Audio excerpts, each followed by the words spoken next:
This is Your Morning Basket, where we help you bring truth, goodness, and beauty to your homeschool day.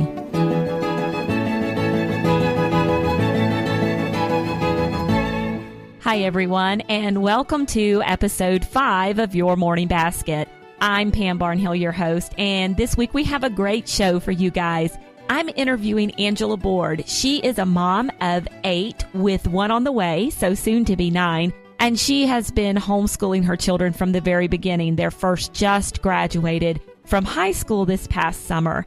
And she has been doing morning time in her home for 10 years. Now, her children range in age at the time of the interview from 18 all the way down to 2. So Angela and I are going to be chatting a lot about how to do morning time with a very wide span of age ranges. And we're also going to be talking a lot about how to do morning time with a lot of little guys underfoot. And I know this is something that you guys have been wanting to hear. And I'm just super excited to bring you this interview. So, hey, let's get on with the program.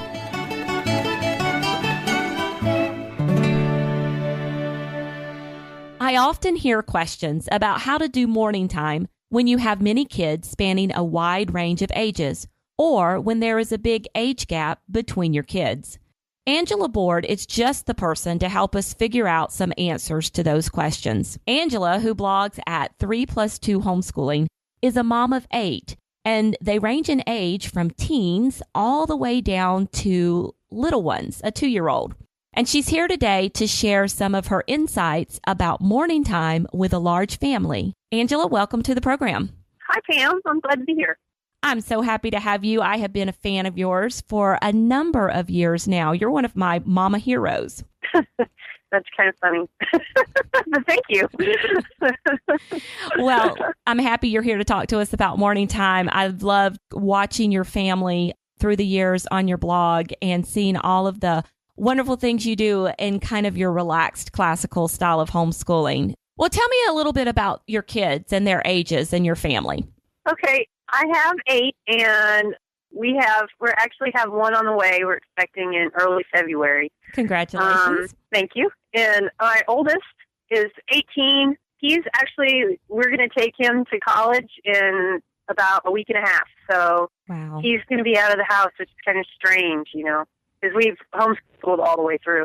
And then next is my only girl. I have 7 boys and one girl, and my one girl is 16. And there's a gap, and then the boys are kind of a lot closer than at the end. And then I have a 12-year-old, I have 9-year-old twins, I have an 8-year-old, a 5-year-old, and a 2-year-old. Okay, so definitely got that wide age range covered. Right. Yeah, there's a big span there. Lots of energetic and wiggly boys as well, which is an added bonus to this conversation about doing morning time. How long have you been doing morning time, and what inspired you to start doing it with your children?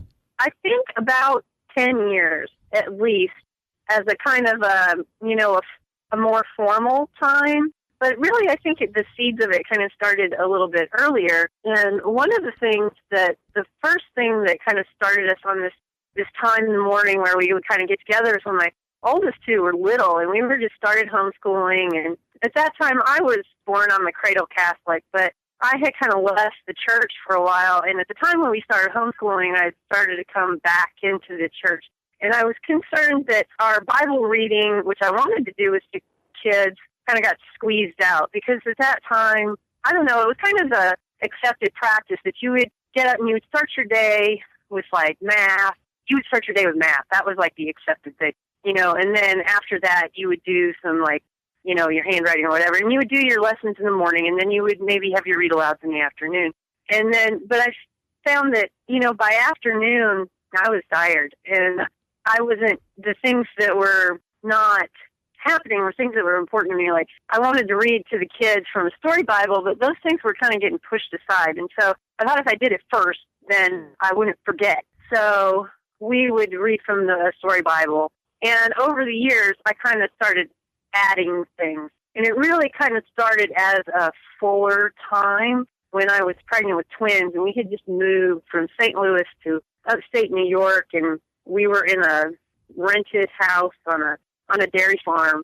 and which actually sounds very romantic, but it wasn't. It smelled like cows, and it was an interesting experience. And I needed to spend a lot of time on the couch at that point. And so what I would do is I would sit down on the couch and I would read our Bible. And at that time I only had 3. I had an 8-year-old, a 6-year-old, and a 2-year-old. Mm-hmm. And I was pregnant with twins. And then I would sit on the couch and I would read the Bible, but then they would often, my 2 oldest would often get their notebooks or their coloring books and their crayons and markers and stuff.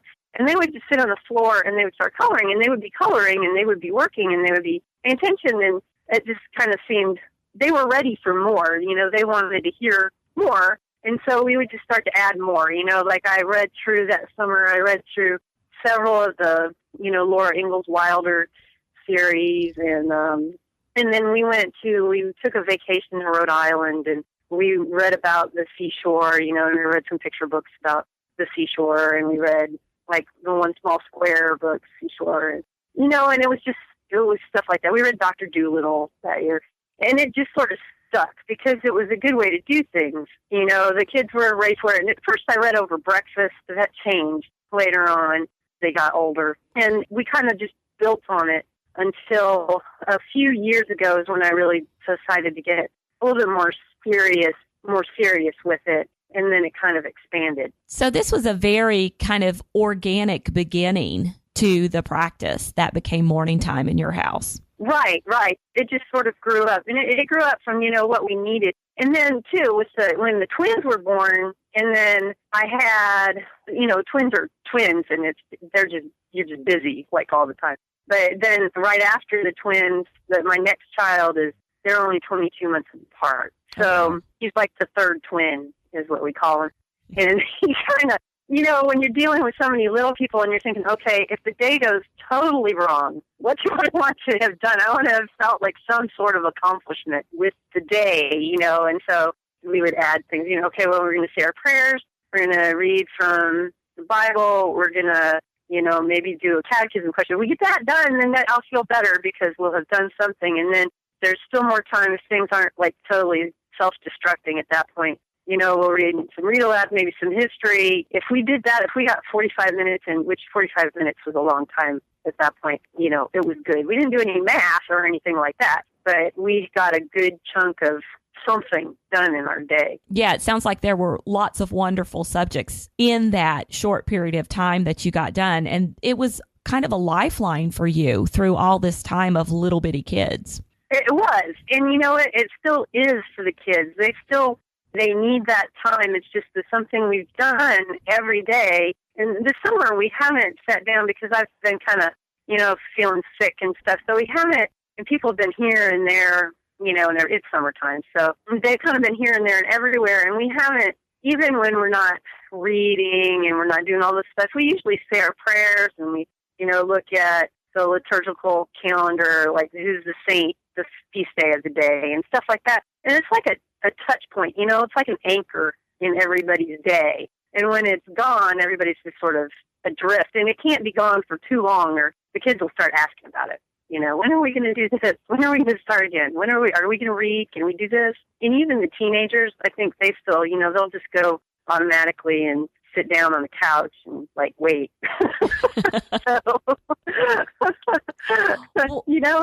It becomes like an institution, I guess, in your life. Right. Well, you said a few years ago you kind of got more intentional with it. So can you tell me a little bit about how it's changed from that point? Well, I would say as your children have gotten older, but you still have little ones as well. So what do you mean by started to get more intentional a few years ago? What are the things that you're doing now in morning time? Well, it got more intentional because I had to account for the teenagers. And when we moved from New York to Mississippi, it was a very stressful time. We did that 5 years ago. We've been in Mississippi for 5 years.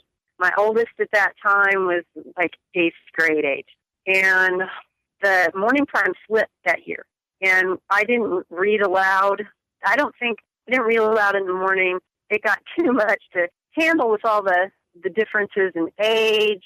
And I was having some health problems after a complicated recovery from, I had a newborn. My husband's father had a heart attack, and he went through surgery, and there were a lot of stuff that he was going through. And then we had just moved, and it was, life just seemed like it was too much to handle. And so we went for many months without doing any morning time. And, and then the little kids, because the twins, when we moved, were 5. They just turned 5, and then I had a 3-year-old and a newborn. And they were just kind of at each other, like little boys and stuff.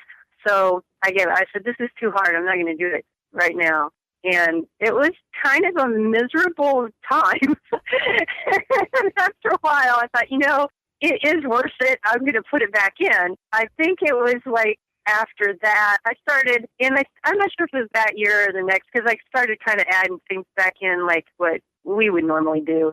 And then I think other people started posting more on blogs. There was Jen McIntosh's Morning Basket post, and I read, Cindy Rollins' Morning Time post. And then she did the 31 days of Morning Time. Then, I read Kendra Fletcher's Circle Time ebook, too. And it seemed like a lot of people were doing they were doing more than we were just, it was like a more planned time when you can add more in. And as the older kids got older, I started kind of looking at it as a time when I could have us all do something and all be exposed to something that I really wanted them to be exposed to, or to talk about, or to discuss as a family that they maybe would not be as willing to do independently. Like maybe it just didn't run toward their interests or whatever. I started looking at it as kind of I wanted it to be a good use of their time, because in high school, teenagers can get really busy, and then they can say things like, well, I don't have time for this. I have to, they're taking outside classes. They're, like, I have too much Latin homework. I have too much math homework. I have too much of this stuff to do. If I take this much time out, then I'm not going to be able to put it into, XYZ, whatever they have going on. And so what I wanted it to do is I wanted it not to feel extra to them. It wasn't extra really, but I didn't want it to feel extra to them. I wanted to use our time that we had to the fullest. And so I started trying to think a little bit harder about the stuff that I did with everybody. And plus, with the age range, it got a little harder to figure out, okay, well, what do I need to read? Because I used to gear it just toward the older kids, and the younger kids would kind of run in and out, and they would take part, and they would listen to some stuff. And some stuff they would listen to was surprising that they would actually sit and listen for. And that's always been the case. But, then I started thinking, well, I'm trying to aim this at more, because I started to have, as the younger kids got older, they're like officially being homeschooled too. I was like, well, I have to do things with them as well, so it required a little bit more thought.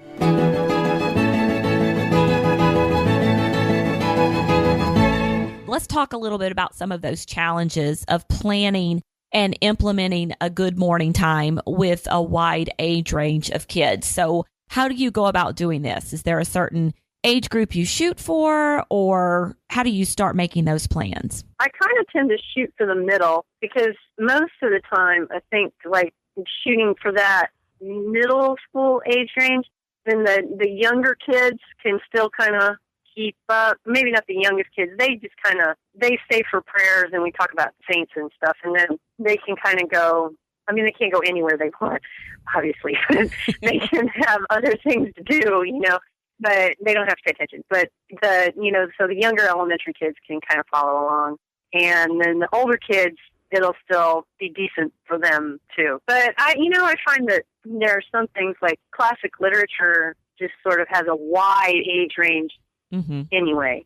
So that's kind of what we look at. We did, actually, it surprised me, last year we read Julius Caesar, and I had my 8-year-olds were actually reading part of it. We read it out loud, so everybody took different parts.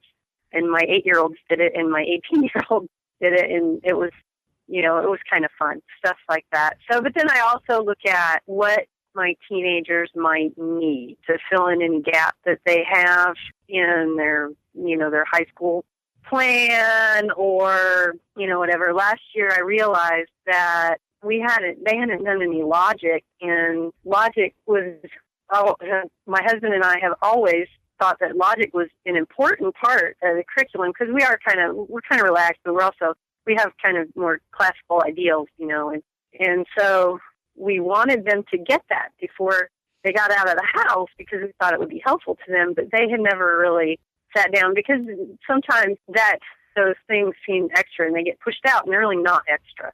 You know, they're really necessary, but because we're not used to thinking of them that way, they kind of get pushed to the side. And so I decided to fill that gap. I thought that I could use the Blue Dorn Fallacy Detective to fill that gap. We could do it, and it would cover the age range because it's meant to be used as a family. Mm-hmm. And so I sat down, and that was really surprising because everybody loved it, and we had some great conversations. And the kids who actually liked it the most were my twins they turned 9, so they were 8, 9, but they would be in roughly 3rd grade, and they would read ahead. You know, but it was good for the teenagers. And now, you know, we recently watched the presidential debate, and the kids are like yelling out stuff like, "That's a red herring," and you know, so it was good. Everybody got something out of that, and that's kind of what I aim for and hope for when I'm trying to pick materials. Okay, that's awesome because you took something that you used your morning time to fill in a gap that your older kids had. So, you know, you're definitely gearing it towards a need that you see for your high schoolers, but everybody in the family actually got something out of it. So that's wonderful. Let's talk a little bit about some morning time subjects or practices that lend themselves best to a wide age range of kids. What do you find? You've hinted at the fact that, you know, your Bible and your saints works really well for a very wide age range of kids. But what other subjects work well for you guys? Well, we also do some memory work, and we do that. Most of our memory work tends to be Latin. When we're using it, you know, being Catholic, we do learn more Latin. So we learn a lot of our prayers in Latin, and that's good for everybody. You know, like poetry, I've tried to introduce memorizing poetry, and I have never been consistent about doing it, and so we haven't done it that much. But, you know, stuff like that, the memory work, that works well, I think. When we do that, we did some Shakespeare last year, too, and that was good. Everybody enjoyed that. And then, like I said before, classic literature is good. Like, I knew that my older kids would enjoy books like Tom Sawyer and Huckleberry Finn, but I knew they wouldn't pick them up on their own to read them. And, you know, the dialect in those books is kind of hard, and you can edit, too, when you're reading it. So I read it aloud, and they became some of everybody's favorite books. And it wasn't just, you know, like the older kids, it was the younger kids, too. Like, I read it. I have one dyslexic child, he's my 12-year-old, and he reads great now, but at the time, I think he was about 9 or 10, and he can read it all. So that was terrific because he loves those books, and he would never have been able to read anything like that. But it was good because I got to put them on a high school transcript as well. You know, so the literature works really well. If you can find books I think we read A Christmas Carol, we've read to the age range of when the teenagers down, and Shakespeare. I have boys, so they don't like the comedies much because they're, you know, all about romance. So we have to read tragedies. But, you know, everybody's a great fan of Macbeth, but Shakespeare works pretty well. And anything you want to learn as a family is good. Like, you know, when we did logic, that was great. That worked really well. So if there's anything that anybody wants to do, like art, we've done art as a family. We didn't do it at morning time, but you could easily, you know, work it in there because the kids did. Our house is not set up right now to where it's very easy to do a lot of art while I read. And that was a mainstay of our morning time earlier when the kids were younger. We had a table and couch, like right together, so I could sit and read. And the little guys could run all over me and stuff like that while I read. And anybody who wanted to draw could be at the table drawing, because the problem was that when you try to draw, you know, on the floor like they used to, and the little guys kind of tend to come up and throw crayons everywhere and walk on your stuff. Mm-hmm. So that's not so great. So now our house isn't set up like that, but art it's good to do because you can do it. It keeps people's hands busy so they can pay attention more. And then you can listen. So it's like, you know, you're getting two things done at the same time. We got a block of clay once, and the kids would just work with the clay, and they made this giant, like, world out of it, because it was a huge block of clay. and they would make like mushrooms and logs and little things, sticking out of the clay while I read. And I got a lot read. It was great. So definitely, this is not a situation where all of your children are sitting with their hands folded politely in their laps. They're actually working and doing something as you're reading during morning time. Yeah, no, nobody ever sits politely with their hands folded in their lap. Okay. They're sometimes standing on their heads and, doing everything else. But they're still listening. Yeah, they usually. Sometimes, I guess. I don't know. Sometimes you have a problem with the younger boys because they kind of, sometimes you end up having to separate people. You can't sit next to this person because not that brother, because then it's just, it's like being in a classroom. Right. Keep your hands to yourself. Well, you mentioned earlier that your little guys, your youngest ones, would stay for Bible reading and prayer, and then they would wander off, but not too far. So how did you kind of handle that? Did you corral everybody to a single room? Did you have toys there for them to play with? How do you do morning time? And I know you have a 2-year-old now. When you have so many moving parts, plus, a 4-year-old and a 2-year-old who are present. Usually when you're all in a place, the little ones want to stay close to you, and especially, I think, if I sit down, that's a big draw for them, because if I sit down, then they're immediately, like, on top of me for at least part of the time. So that's okay. I mean, but you have to learn how to read and how to talk, like, over people, like, crawling on your back and going over your head and, like 3 people on the rocking chair with you at the time. But, you can do that. They usually spend part of their time like that. And then we read, right now, we have all the Duplos and the blocks and stuff are in the room. They're in our family room, and that's where we read and say our prayers. That's where we do our morning time. And so they'll often just sit down and build while we're reading. And sometimes that gets out of hand because, they're boys and they can't just build anything quietly. It all has to have, like, explosion noises and stuff, and it gets a little loud sometimes. But, for the most part, that's okay. Or just right around the corner, we don't have a dining room, but we have like an eating kitchen with our big table in it, and we have shelves beside the table that has everybody's homeschool stuff in them. But I have some shelves with art stuff that the little guys can use without making a giant mess. So there's like Play-Doh, although Play-Doh can make a giant mess, but usually it's okay. It's an acceptable mess. Yeah, and then there's crayons, and like my 2-year-old right now, he loves to color. He loves drawing in crayons, and he'll stay there for a surprisingly long time coloring. But not all the boys were like that. That's available to them. They can do that. And then our house is such that their bedroom is not very far away. So if they go into their bedroom to play, and there's some more toys in there, there's like our little toy kitchen and stuff like that. If they go into their bedroom to play, I can still hear them. I know what they're doing. Sometimes my 5-year-old will go outside, and that's okay. I can see through the window. When we were in New York, when they were younger, we did most of our stuff. We would read and do that in the front room, and we had a lot of toys just in that whole big front room. And so they would mostly stay right there. Sometimes they would run back to their room. But again, you can hear what they're doing. Or if they got really quiet, then, there's trouble. What they were doing. Right, exactly. And then if we were reading, we did a lot of schoolwork in our dining room there, too. And that had, the few months that we could enjoy outside in upstate New York, it had a door to the deck. And we fenced in a small area, because we have 15 acres in New York. And it was a 2-acre yard and like a 13-acre field. And so we had a busy road in front of us because logging trucks used to go back and forth on that road really fast, and it was kind of scary. So we fenced in an area around our deck, and we called it the little boy yard. And they could go out on the deck, and they could play outside, and we could still see them through the big window, and they were okay back there. They could dig in the dirt. They could, they could dress up. Maybe, they would like to dress up and run around with swords and stuff and things like that. And that would keep them busy, so you could get a little bit more time in.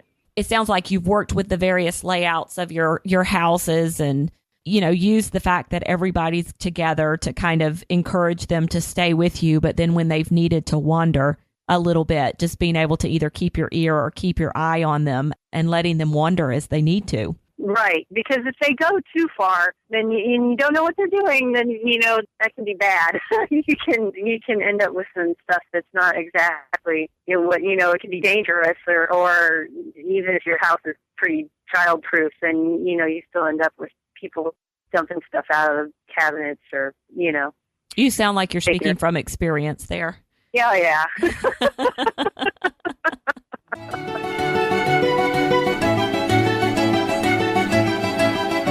Well, it sounds like for the most part, all of your kids do morning time together, other than the little guys who might wander away or wander in and out at times. Is there any time where you have your older kids kind of excused from morning time and you carry on with the younger kids? Yeah, because we ran into that, and that was a problem that I had to figure out how to deal with. When a couple of years ago, we signed our 2 older kids up for some outside co-op classes. And 2 days a week, they would leave the house. They had to be there at like 10 o'clock, and my mother-in-law actually drove them there, which was very helpful. But they had to leave they left at like 9:15 or 9:30 or something like that. And sometimes our morning time does not happen very early. And I would try to get it going before that so we could at least pray together and then go. But it didn't work because we try to get our chores done first in the morning so that they're out of the way. And that's just like cleaning the kitchen, starting the laundry. Like my daughter usually folds a basket and puts it away, and, just sort of picking everything up that's been kind of strewn around since the kids got up in the morning. And, go and get the dirty laundry, bring it in, that sort of thing. And it just kind of keeps the house moving a little bit better when we do it that way. It was too hard to get all that stuff done in breakfast, and then dealing with people who were like, oh, I forgot to do this before I go to my class. So I have to sit down and do this immediately because I have to turn it in an hour. So we weren't getting to morning time a couple of days of the week, and I was still trying to do it with everybody, and it was kind of a loss. So finally I said, okay, that's fine. I'll have 2 different versions of morning time. And on the days that you guys go to your co-op classes, I'll just focus on the younger boys, and we'll just do stuff geared toward them. And on the other days, we'll have stuff geared toward everybody that's maybe weighted a little bit more to the older kids. And that seemed to work out pretty well. We had to do that last year too, because they didn't do any outside of the house classes, but they had some online classes that started at like 9 o'clock. My goal is to start what we're doing at 9 o'clock, and a lot of times that doesn't exactly happen. So, but I like to sit down about then. Sitting down earlier is hard for us. We're not really morning people. So having the 2 versions of morning time really kind of helps solve that problem for you. Right. And, sometimes, too, they'll be excused if they come to me and they say, I have a lot of work to do. And I'll say, okay, that's fine. Just stay for prayers. We'll talk about what you're going to do for the rest of the day, get organized, touch base, and then you can go. But what happens in that case, often they would go and they would just go over to the table in the kitchen, the eating kitchen that we have. And I would be in the other room, and I would be reading to the boys, and they would interject things from over across the way. And, because things would resonate with them. Either they've read through the stuff that I'm reading to the boys before, or they read stuff related to it. My oldest son, who's going to college now, is a big history buff. He's read an enormous amount of history. He would usually interject historical things, like, so I'd be reading the story Bible or, Greek myths, like Toddlers Greek myths or whatever, and he would interject things while he's doing his Latin. So, he's not exactly there, but he's not exactly gone either. Yeah, they can't get away from it, even if they want to. Right.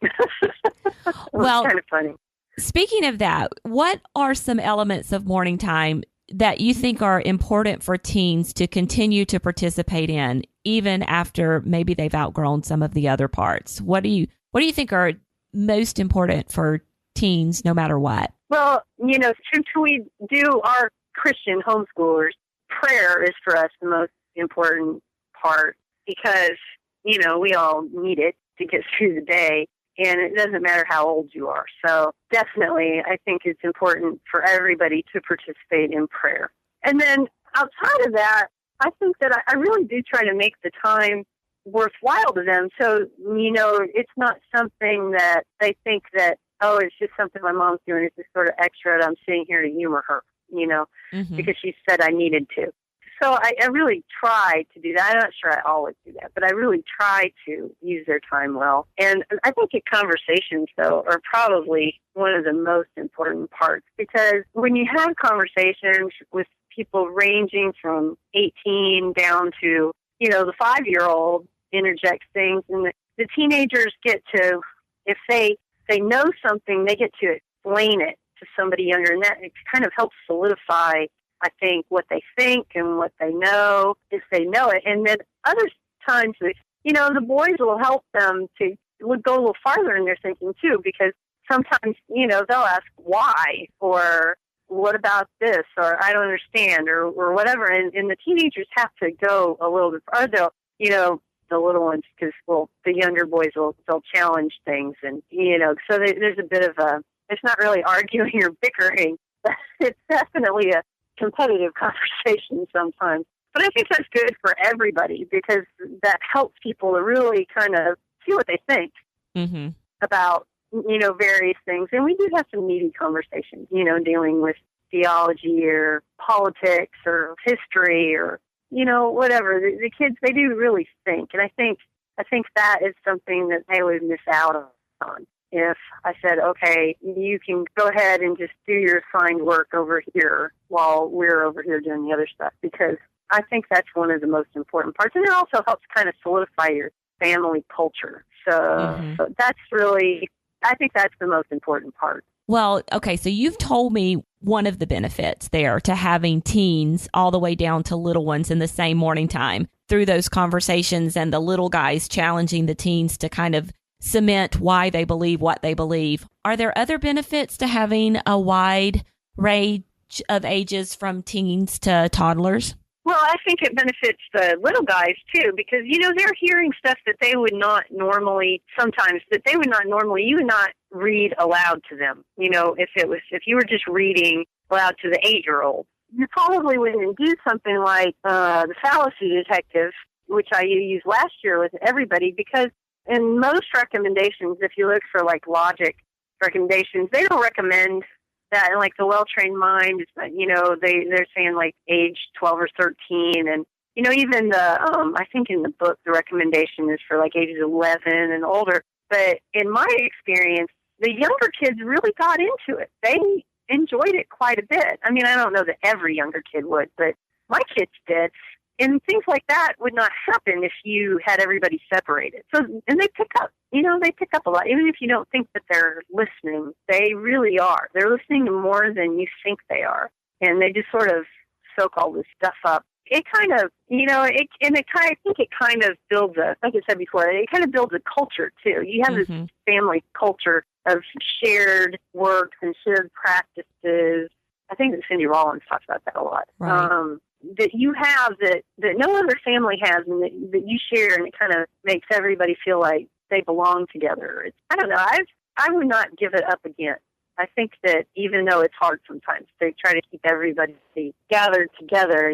Sometimes it feels really difficult because you're trying to keep little guys occupied and big kids interested and everybody in the middle, and you're trying to referee conversations and stuff that can kind of go off the deep end at times. And it does feel hard just to kind of coordinate everything. But, I think it's worth it. Right. Sounds like it is. Well, if there's a mom out there who has a wide range of ages with her children, and she's never done morning time before, and she's maybe listening to us and doing a little reading about it and thinking, I think I would like to do this, but I'm scared to death.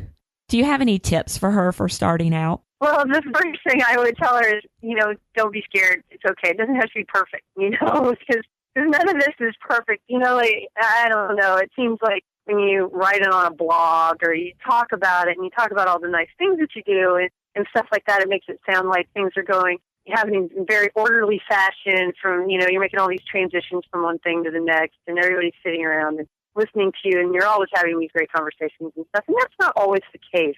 Our morning time is very loud, and it can, sometimes I end up having to, it's almost yell to be heard. And then you kind of have to rein that back in.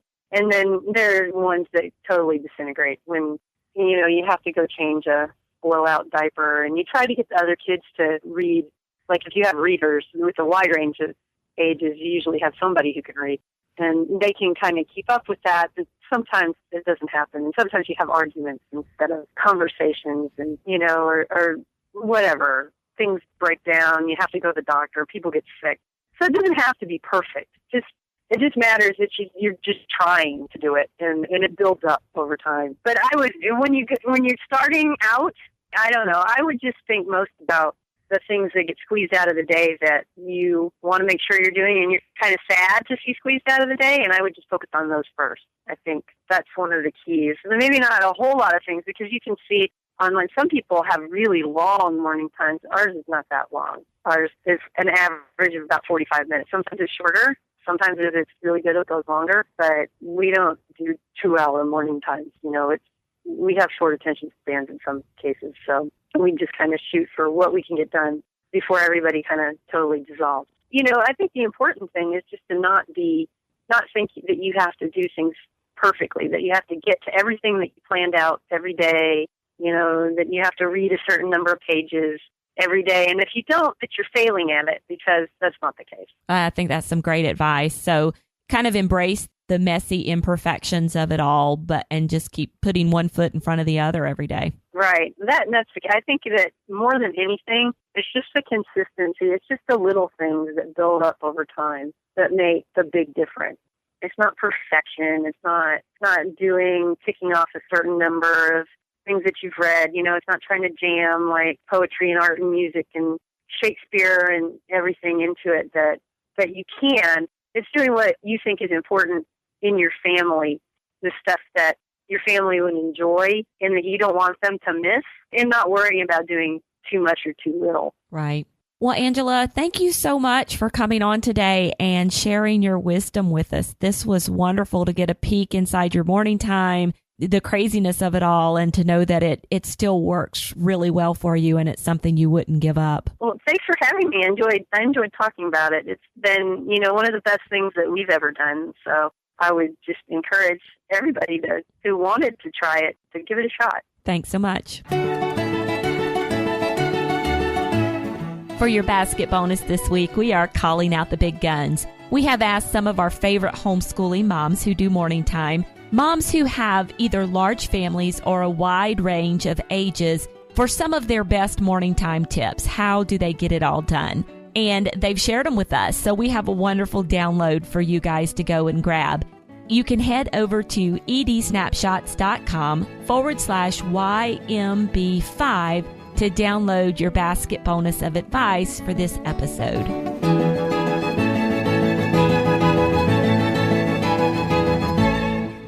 I hope you enjoyed today's interview with Angela Boord, all about her morning time. And if you would like to get links to any of the resources that Angela and I chatted about on today's show, you can go to the show notes for today's episode. There you can also find a link and instructions for how to leave a review on iTunes for the Your Morning Basket podcast. And for those of you who have already left a review, we thank you so very much for taking the time to do that. We really appreciate it. The show notes for this episode are at edsnapshots.com/YMB5. And hey, if you liked this homeschool mom interview today, I want to let you know about my other podcast. You might not be aware that I do two podcasts. The other one is the Homeschool Snapshots podcast. You can find that one on iTunes as well. And on every Homeschool Snapshots podcast, I interview a homeschooling mom about what her homeschooling day is like. They're really short. They're between 20 and 30 minutes, and they're a lot of fun. So go check it out. We'll be back in a couple of weeks with another Your Morning Basket. And until then, we encourage you to keep seeking truth, goodness, and beauty in your homeschool day.